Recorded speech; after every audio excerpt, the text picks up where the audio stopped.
Bien, bonjour et bienvenue dans ce webinaire qui a pour thème l'ISO 9001, comment déterminer les opportunités. Le webinaire sera présenté par Yvon Mougin, expert et consultant QSE. La présentation durera une vingtaine de minutes et sera suivie par une dizaine de minutes pour répondre à vos éventuelles questions. Durant cette présentation, vous pouvez poser vos questions avec l'outil chat conversation en bas de votre écran et je les formulerai à Yvon Mougin à la fin de sa présentation. Si vous ne voyez pas correctement à l'écran les slides projetés, vous pouvez utiliser l'option d'affichage en haut de votre écran afin de le régler. Merci encore à tous d'être venus pour ce webinaire. Il est maintenant temps d'entrer dans le vif du sujet et je laisse la parole à Yvon Mougin. Merci Nicolas, j'espère que vous m'entendez. Oui, tout va bien Yvon. D'accord, bonjour à toutes et à tous et merci de votre intérêt pour cette thématique de recherche d'opportunités qui nous a été un peu suggérée par, bien entendu, la version 2015 de la norme ISO 9001. Je vais essayer donc, comme le disait Nicolas, de partager avec vous ma vision des choses en la matière pendant une vingtaine de minutes et ensuite 10 minutes d'échange et je vais tenter de répondre à vos questions. Alors, c'est vrai qu'il y a pas mal d'ambiguïté, comme beaucoup de sujets d'ailleurs en matière de qualité, d'organisation et de performance, beaucoup d'ambiguïté sur le mot opportunité, et c'est ce qu'on va essayer d'éclaircir. D'abord, parce que ce mot a été présenté effectivement comme un couple avec le risque. On parle de management des risques et des opportunités, ou plutôt approche par les risques et par les opportunités. Je crois déjà, pour simplifier, parce qu'on est, bien entendu, ces deux thèmes sont associés, mais pas toujours. Donc, on verra comment il faut les associer et comment on peut les dissocier. D'abord, pour essayer de comprendre un peu l'esprit, c'est toujours intéressant de savoir, d'avoir des points de repère quand on est devant des choses un peu complexes, un peu ambiguës. Et pour moi, en fait, on peut résumer ces deux termes de la manière suivante. Donc là, en ce qui concerne les risques, je vais m'appuyer sur la définition officielle. Manager les risques, c'est augmenter l'opportunité, améliorer l'opportunité d'atteindre des résultats planifiés. Donc, dans tout projet, on planifie des résultats. Quand on travaille, on a toujours des résultats envisagés. Et la gestion des risques permet de limiter ou de réduire les événements qui peuvent nous empêcher d'atteindre ces résultats. Donc ça, c'est la définition officielle. Donc, on part d'un résultat et la gestion des risques permet d'augmenter l'opportunité de les atteindre. Et puis, à l'opposé, on a effectivement les recherches d'opportunités qui, à mon avis, permettent d'améliorer les dits résultats. Voilà. Donc, en ce sens, on part toujours d'un résultat qu'on souhaite, qu'on espère. Quand on travaille, on a toujours cette vision et ça rejoint un peu notre application du cycle PDCA. C'est-à-dire que quand on planifie quelque chose, quand on travaille, on planifie un résultat qu'on souhaite. Ensuite, on mesure les résultats, etc. Et cette planification doit s'accompagner aujourd'hui d'une gestion des risques pour augmenter cette probabilité d'atteindre les résultats. La qualité aujourd'hui, c'est surtout de l'amélioration permanente. Je rappelle rapidement qu'il y a deux objectifs quand on a une démarche qualité, et ces deux objectifs sont mentionnés dans la norme ISO dans l'introduction. C'est fournir constamment des prestations conformes aux exigences des clients et aux exigences réglementaires. Et le deuxième objectif, c'est améliorer en permanence la satisfaction des clients. Aujourd'hui, je dirais que quand on est dans un monde qui est en concurrence, un monde qui bouge beaucoup, la qualité devient essentiellement une capacité à s'améliorer. Bien entendu, il faut toujours produire des prestations conformes, mais, comme m'aurait dit ma grand-mère, qui n'avance pas recule. Et aujourd'hui, effectivement, la qualité, c'est avoir toujours un temps d'avance sur ses concurrents, donc améliorer en permanence. Et les opportunités sont une nouvelle façon de nous améliorer, de rechercher l'amélioration permanente qui est de plus en plus importante. On a eu au départ des actions correctives, ensuite les actions préventives, ensuite l'amélioration continue via les audits externes, les audits internes, la gestion des processus, etc. Donc, je dirais que cette dernière version de la norme nous a apporté encore là une source d'amélioration qui est la recherche d'opportunités. Voilà. Donc, ceci étant dit, effectivement, on associe toujours cette notion de risque et d'opportunité à partir d'événements particuliers. Voilà, bon, j'en ai cité quelques-uns, mais une demande client qui est difficile, effectivement, on peut la considérer positivement ou négativement selon qu'on on peut envisager une perte du client ou un retard de livraison. Donc, on peut peut-être la refuser, par exemple. En revanche, si on l'accepte, ça peut peut-être être une opportunité d'acquérir de nouveaux savoir-faire ou d'accéder à de nouveaux marchés. Un nouveau fournisseur, effectivement, il peut y avoir un risque de rupture de stock parce qu'on ne le connaît pas bien, d'un manque de fiabilité. En revanche, ça peut être une source d'économie ou de réactivité plus forte, etc., etc. Donc, on a tous aussi en tête la réclamation du client qui, effectivement, présente un risque de perte du client ou de pénalité si jamais il y a un problème particulier. Mais là aussi, on a toujours considéré, et ça c'est dans les mœurs des qualiticiens aujourd'hui, une réclamation, c'est une opportunité d'amélioration d'un service. Donc voilà, ça c'est cette notion de coupe et d'opportunité. Après, on verra que, en ce qui me concerne, je pense qu'il faut les traiter différemment, mais on aura l'occasion aussi d'aborder cette manière de voir les choses. Alors, je pense que, enfin, c'est pas que je pense, c'est que la norme ISO 9001 nous engage à avoir cette approche par les risques et les opportunités dans chaque processus. Donc ça, c'est clair. Ça veut dire qu'il ne faut pas avoir une approche de gestion des risques ou de management des risques et des opportunités globale, même si après on collecte toutes les informations éventuellement. Mais en tout cas, chaque processus doit manager ses propres risques et ses propres opportunités. Or, on sait très bien que dans la cartographie des processus, on a trois typologies de processus, mais deux typologies de processus essentiellement différents. D'un côté, les processus de management, de l'autre côté, les processus, on va dire, opérationnels, c'est-à-dire de réalisation et de support. Pourquoi ces deux familles? Parce que essentiellement, la différence vient de l'échéance des résultats. Vous voyez, on revient toujours à cette notion de résultat. Augmenter la probabilité de les atteindre, améliorer les résultats en matière de recherche d'opportunités. Et la différence entre ces deux types de processus, c'est l'échéance. Quand on est dans un processus de management, les résultats qu'on envisage, ce sont des résultats à long terme, et dans les processus opérationnels, ce sont des résultats à plus court terme.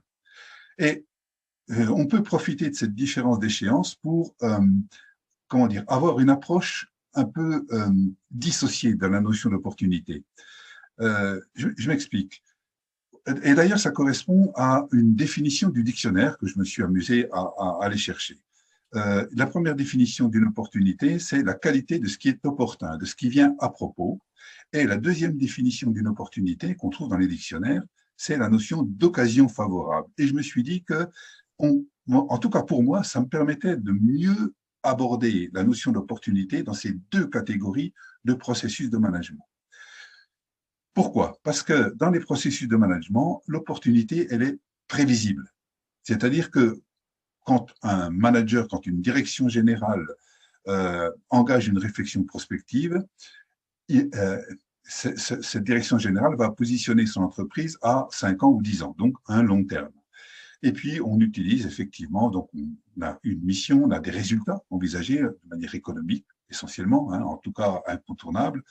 Et puis, avec des outils tels que les SWOT, on va analyser les forces, les faiblesses, les menaces, et on va identifier à ce moment-là les opportunités. C'est-à-dire que quand on a une réflexion à long terme, une réflexion prospective, les opportunités sont des choses qu'on peut envisager. Par exemple, l'opportunité de développer, de faire des efforts de développement sur des nouveaux marchés, sur des produits qui sont potentiellement porteurs de développement. Donc là, l'opportunité, elle est visible. C'est-à-dire qu'on va l'envisager. On va discuter de l'opportunité d'une démarche de développement, je répète, travailler plus sur certains types de clients, certains types de produits, ou peut-être envisager, pourquoi pas, d'exporter dans tel ou tel pays, ou d'avoir d'autres modes de commercial, par exemple. Mais pour les processus de management, je répète, l'opportunité est prévisible. Voilà. Ce sont des choix qu'on va faire a priori pour le futur. Et en utilisant l'outil que tout le monde connaît comme SWOT, par exemple, qui effectivement nous utilise ce mot d'opportunité. En revanche, pour les processus opérationnels, c'est un tout petit peu différent parce que là, les résultats sont à plus court terme. Quand je dis à plus court terme, c'est maximum une année. Pourquoi une année? Parce que quand on fait des budgets, On a des prévisions de vente à l'année, des prévisions de vente pour 2022, etc., des prévisions de production pour 2022, et tout ça, ça se traduit par des prévisions de production, effectivement, à court terme. Alors, et encore, quand je parle de l'année, c'est le maximum, parce que dans la réalité, dans la vraie vie, en fait, la plupart des processus de production travaillent à la semaine. Dans énormément d'entreprises, on a des plannings à la semaine. On a des ordres de production ou de livraison pour la semaine suivante. Dans de nombreuses entreprises également, on peut même travailler à la journée. Je connais, je sais pas, les transporteurs, par exemple, ou d'autres entreprises qui fabriquent, ne savent pas ce qu'elles vont fabriquer dans 3 jours, mais en revanche, aujourd'hui, on produit pour livrer demain. Voilà. Donc, vous voyez, les échéances sont à très, très court terme. Pour les processus de support, très souvent, c'est le mois. Mais c'est très rare qu'on n'ait pas un planning dans une activité de production opérationnelle ou de support qui soit au-delà d'un mois. C'est très rare. Et en production, c'est plutôt, je répète, la journée ou la semaine. Donc là, il est beaucoup plus difficile d'identifier des opportunités à saisir parce que voilà, on est dans une réflexion à très court terme. Et on est plus dans effectivement cette définition d'occasion favorable. C'est-à-dire qu'on va, d'ailleurs, il y a une expression populaire qui dit saisir une opportunité. Hein. Dans le cas des processus de management, on va la prévoir parce qu'on va envisager une opportunité. Dans les processus où on travaille à plus court terme, on va surtout la saisir. C'est-à-dire que dans les processus de management, on peut identifier les opportunités. Dans les processus d'opération, on ne peut pas les identifier. C'est ma façon de voir les choses. Et c'est pour ça que je suis toujours un petit peu étonné quand dans les processus de production, les gens établissent des listes d'opportunités. Je dis, c'est pas possible. L'opportunité, elle arrive, on la saisit, on la traite, on en profite, etc. Mais savoir quelles sont les opportunités auxquelles on va avoir affaire dans 1 mois, dans 2 mois, ce n'est pas possible. Ce n'est pas logique, ce n'est pas raisonnable. Voilà. Donc, je fais bien le distinguo entre ces deux éléments-là. Donc, vous voyez, j'aurais dû peut-être mettre cette diapositive d'ailleurs avant, parce que ça confirme un petit peu ce que j'ai dit tout à l'heure. On a donc 2 échéances différentes, une échéance à long terme pour les processus de management où on va envisager des opportunités et faire des efforts pour les transformer en réalité.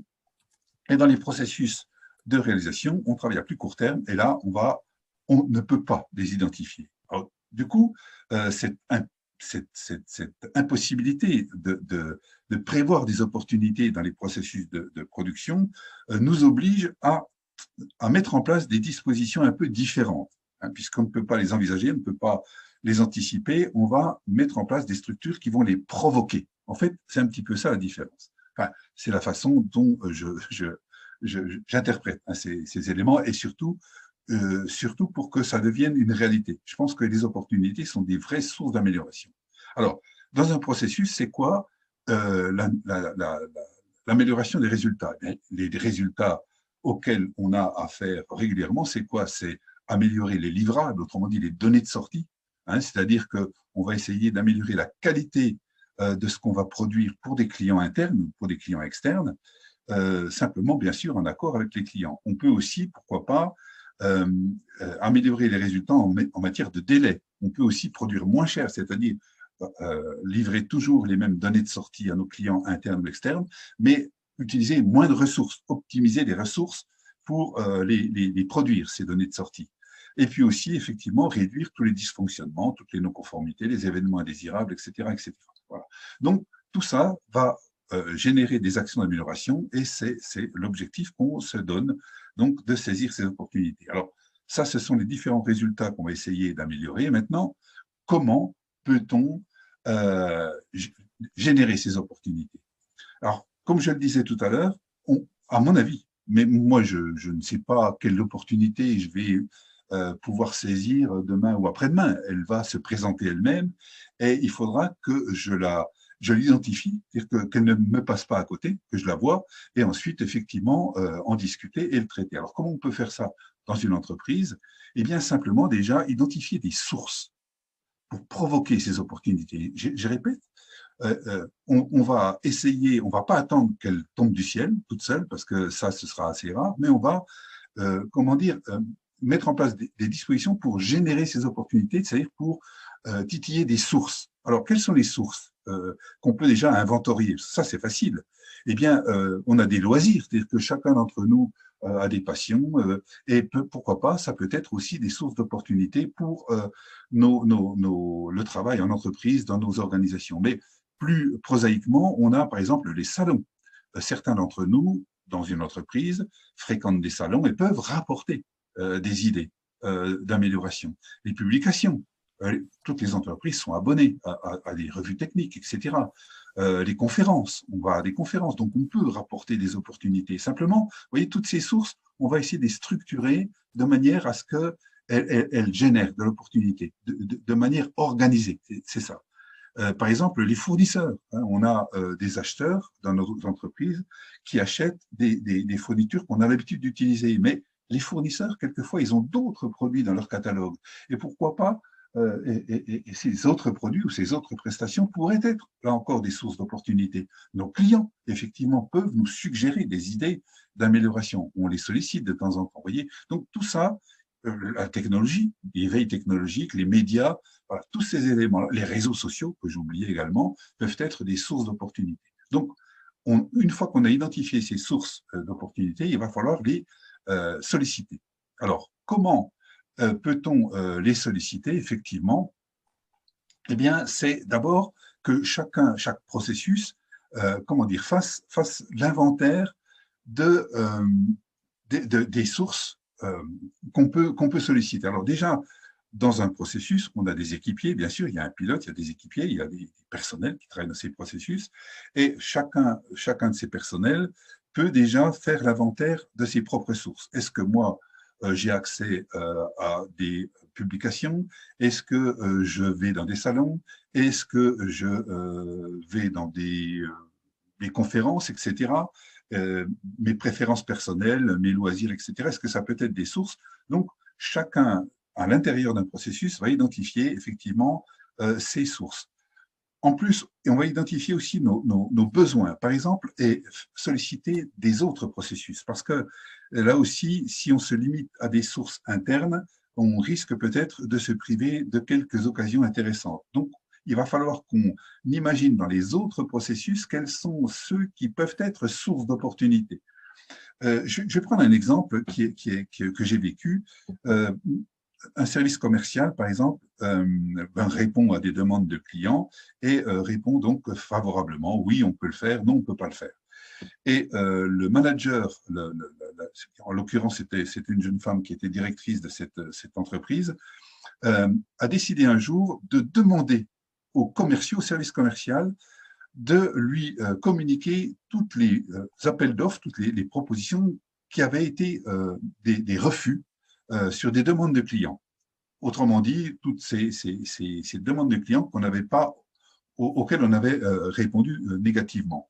Et pour cette directrice, pour cette jeune femme, c'était une source d'opportunité. Elle se dit, si j'analyse toutes les demandes de nos clients qu'on n'a pas su honorer, hein, pour lesquelles on a répondu négativement, eh bien, il y a peut-être des opportunités de trouver des nouvelles compétences, de trouver des nouvelles opportunités, justement, de marché, hein, à condition, bien entendu, de faire des efforts, de faire des enquêtes, etc., de faire des recherches. Mais ce n'est pas normal qu'on puisse refuser autant de commandes. Oui, ça, c'était cette source d'opportunité qu'elle a su aller chercher chez les commerçants. Moi qui suis responsable d'un processus de production, par exemple, je pourrais demander à mes collègues des bureaux d'études ou de la R&D, eh bien, chaque fois qu'ils vont sur un salon, chaque fois qu'ils vont dans une conférence, est-ce qu'ils ne peuvent pas nous apporter des idées de nouveaux équipements ou de nouvelles manières de produire parce qu'ils ont vu ça sur les salons. Vous voyez. Donc, l'idée dans un processus, c'est effectivement que chaque processus fasse l'inventaire en interne donc des sources d'opportunités et aussi comment dire, faire l'inventaire des processus qui pourraient nous apporter des idées. Lorsque cet inventaire est fait, effectivement, eh bien, il faut l'organiser. Alors, comment on va l'organiser?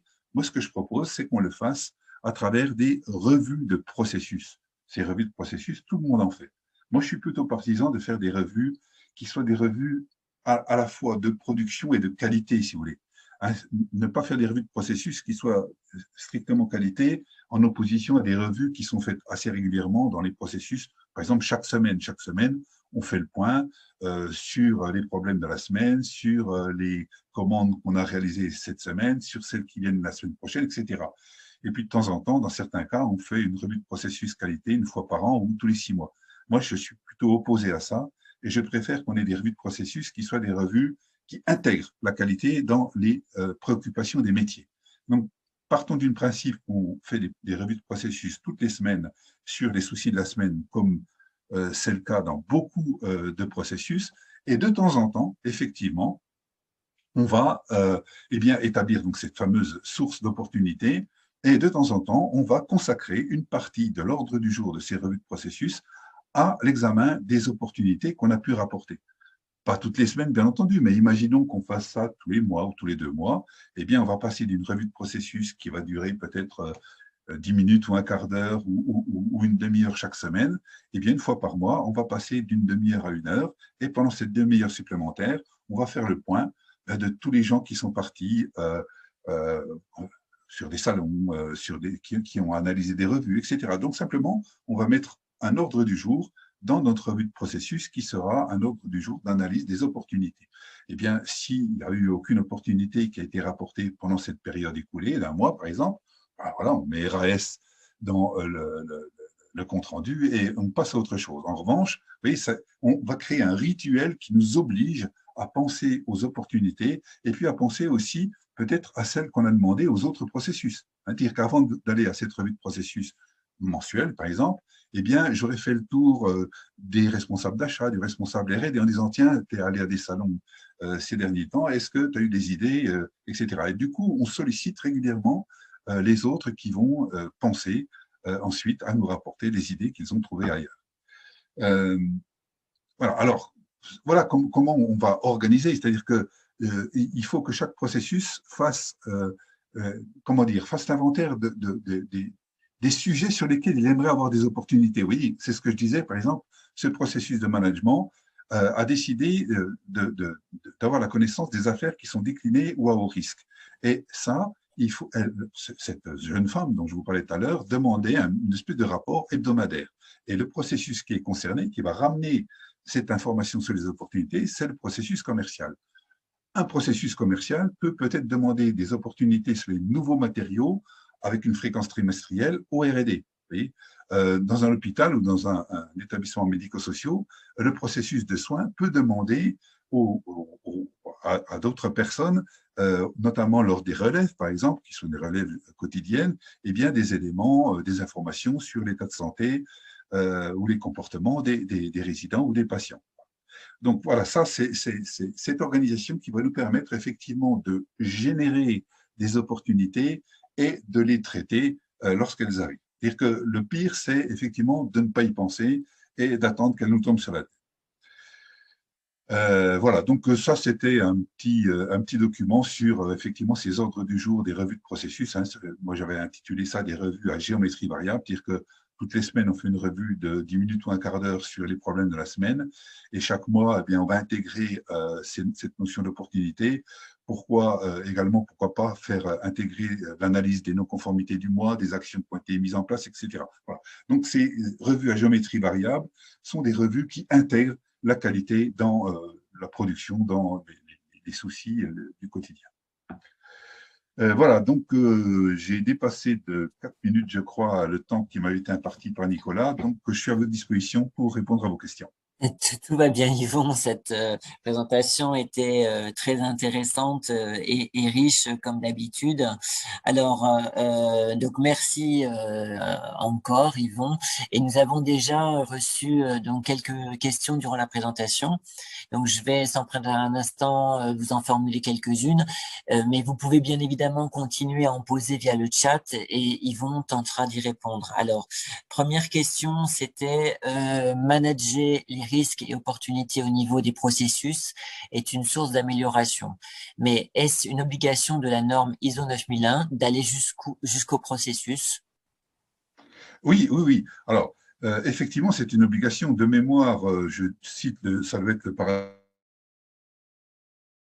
Ah, Yvon, on ne t'entend plus. Trouve cette notion de risque et d'opportunité. En plus, c'est vraiment comment dire, un conseil aussi d'une norme qui est intéressante parce que bon, j'ai parlé de la 9001, mais il y a aussi la norme qui est la norme ISO 31000 sur le management des risques, qui est très riche également, et elle aussi conseille d'avoir cette approche du management des risques et des opportunités dans chaque processus. C'est logique parce que alors c'est beaucoup plus facile à comprendre pour la notion de risque parce que cette notion de risque, elle est liée surtout à une typologie d'activité. Hein, quand on a affaire à un processus achat, les risques ne sont pas les mêmes que quand on a affaire à un processus R&D ou un processus logistique ou un processus de production. Donc, effectivement, il est logique d'avoir cette démarche risque dans chaque processus parce qu'il y a une spécificité des risques qui est liée à chaque typologie de processus. Et c'est pareil pour les opportunités.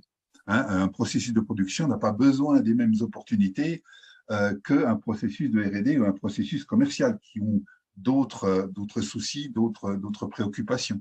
Donc, c'est à chaque processus, effectivement, d'établir sa liste de risques ou ses typologies, enfin, pas des typologies, ces particularités d'opportunités dont on a besoin.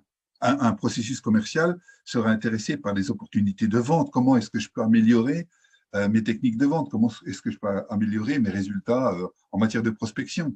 Un processus de production aura besoin plutôt d'opportunités en matière de production, justement. Hein, comment est-ce que je peux améliorer mes machines, ma mesure, etc.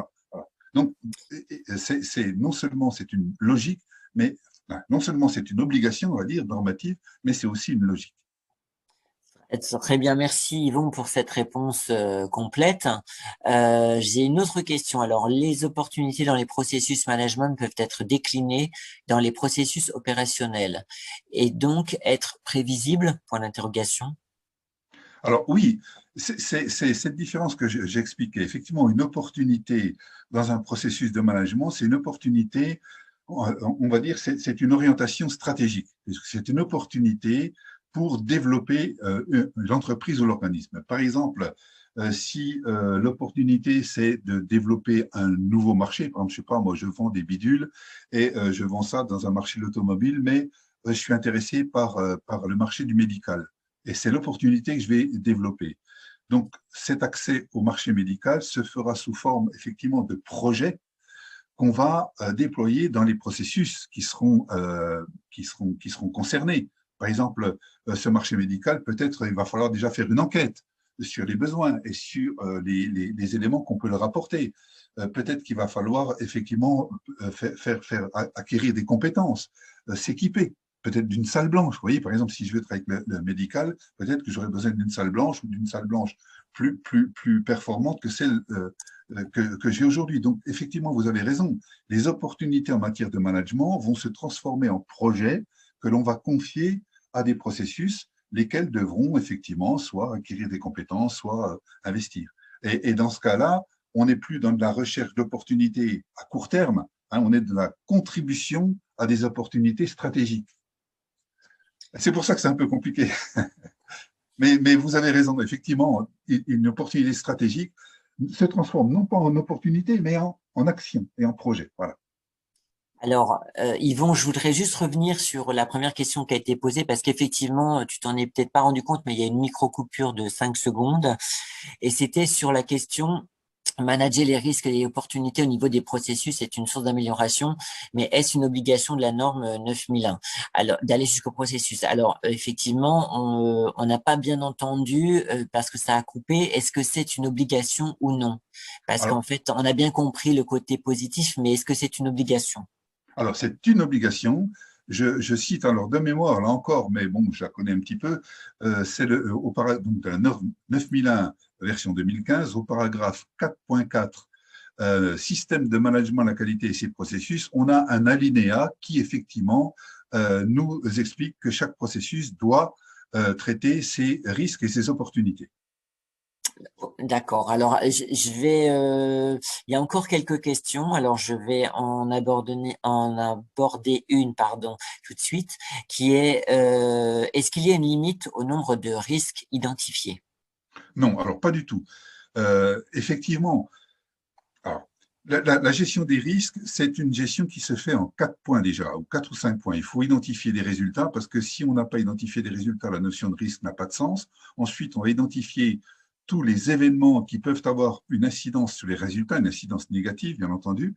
Donc, on va faire un inventaire des risques. Ensuite, on va classer ces risques par ordre d'importance, parce que humainement parlant, on ne peut pas traiter tous les risques qui peuvent nous nuire à l'atteinte des résultats espérés. Et ensuite, on va traiter ces risques qui sont des risques majeurs essentiels, ceux qui apparaissent en tête de liste. Donc déjà, alors, en notion quand on aborde la seconde étape, qui est l'étape de l'inventaire, effectivement, on va essayer de ne pas oublier de risques, parce que c'est là où cette gestion des risques n'est pas une science exacte, parce que comme on fait appel à la mémoire, tout simplement, même si on est en groupe, on a toujours un risque important, c'est le cas de le dire, d'oublier un risque.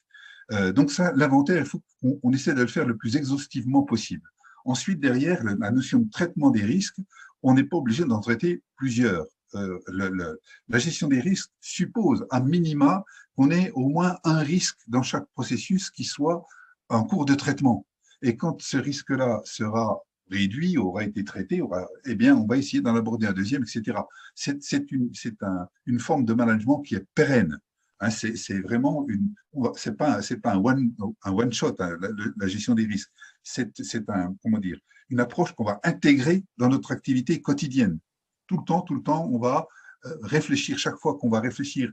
Voilà les résultats qu'on doit atteindre, et automatiquement derrière, on va se poser la question, quels sont les risques de ne pas les atteindre, et est-ce qu'on peut en tordre le cou à au moins un risque, et celui qui est le plus important. Donc, il n'y a pas une quantité qui est exigée, mais on s'attend à ce que cette gestion des risques soit permanente. Voilà. Donc, au moins un risque traité dans chaque processus à la fois. Voilà. Mais le chiffre que je donne, il est un peu idiot, ça peut être un, ça peut être deux. Mais on ne peut pas rester sans rien faire, c'est ça que je veux dire. Alors, donc on a quand même pas mal de questions, donc preuve que le sujet intéresse vraiment. Alors, une autre question, comment intégrer les risques générés par des opportunités? Alors, ben, c'est une très bonne question, parce que, par définition, alors, je parle d'une manière générale, il y a peut-être des contre-exemples, hein, mais chaque fois que l'on va s'engager dans une opportunité, il y a forcément des risques, puisque s'engager dans une opportunité, c'est s'engager dans un chemin qu'on ne connaît pas. Par exemple, j'ai l'opportunité, moi, de changer de travail, hein, je bosse, j'ai un salaire, etc., et j'ai une opportunité de changer de travail. Eh bien, cette opportunité, naturellement, elle va entraîner un certain nombre de risques, et ce sont ces risques-là que je vais essayer de traiter, en tout cas quelques-uns, qui me permettront effectivement de ne pas être trop déçu et d'atteindre les résultats que je me propose de faire. Si je change de travail, c'est pour peut-être être, comment dire, mieux à même de faire profiter l'entreprise de mes compétences, de gagner plus d'argent, etc., etc. Donc, systématiquement, d'une manière générale, une opportunité génère des risques. Et si on veut, comment dire, augmenter la probabilité que cette opportunité amène les résultats qu'on souhaite, eh bien, il faut effectivement, tout de suite derrière, manager les risques qui sont liés à cette opportunité. Alors, on va traiter une dernière question. La gestion des opportunités est-elle différente de celle du risque? Alors oui, c'est tout à fait différent pour la raison que j'évoquais tout à l'heure, c'est-à-dire que quand on est dans un processus, on peut faire un inventaire des risques. Ce sont des risques, ce sont des événements qu'on a déjà vécus, ou des événements qu'on pense être potentiellement possibles. Hein, une inondation, un ouragan, je ne sais pas, une attaque informatique, on ne l'a jamais, ben, j'en parle pour la FNOR, mais on ne l'a jamais subi, mais elle peut arriver. D'accord. Donc, la première étape d'un management des risques, c'est effectivement les résultats et ensuite un inventaire. En revanche, quand on travaille sur les opportunités, c'est ce que je disais, quand on est sur les processus de réalisation qui travaillent à court terme, on ne peut pas faire l'inventaire. Moi, je ne peux pas savoir si un refus comment dire, d'honorer l'offre d'un client, une demande de client, est une opportunité. Il faut que cette offre arrive, qu'on l'examine pour dire oui, c'est une opportunité. Je ne peux pas dire à l'avance ce que va trouver mon collègue de la R&D sur le salon qu'il va fréquenter le mois prochain. En revanche, lui peut me rapporter une idée. Hein, donc, cette différence essentielle, c'est que les risques, on peut les identifier à l'avance, alors que les opportunités, on ne peut pas les identifier à l'avance. quand on est à court terme, je répète, hein, bien sûr. Et du coup, c'est ce que je disais tout à l'heure, comme on ne peut pas identifier à l'avance les opportunités, il faut structurer leur recherche. Il faut mettre en place une organisation qui permet de les solliciter, de les faire venir. Alors, merci donc Yvon pour ces réponses précises, hein. Comme d'habitude, j'ai envie de dire. Malheureusement, le temps donc qui nous était imparti déjà écoulé. Nous arrivons donc au terme de ce webinaire. Bon, nous serions bien restés effectivement ensemble pour continuer à échanger, mais rassurez-vous, donc le webinaire a été enregistré. Il sera disponible dans la journée sur parcourscroisé.com. Les questions que vous n'avez pas pu poser, vous pourrez les poser de toute façon à la suite de la publication de l'enregistrement sur parcourscroisé.com et Yvon y répondra avec plaisir.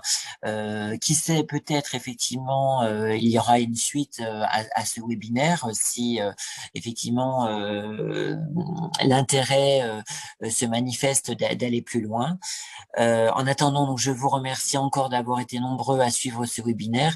Je remercie Yvon Mougin pour sa présentation et à bientôt. N'oubliez pas, donc, les échanges se poursuivent sur Parcours Croisé. À bientôt. Oui, à bientôt et bonne semaine à toutes et à tous. Et merci de votre intérêt.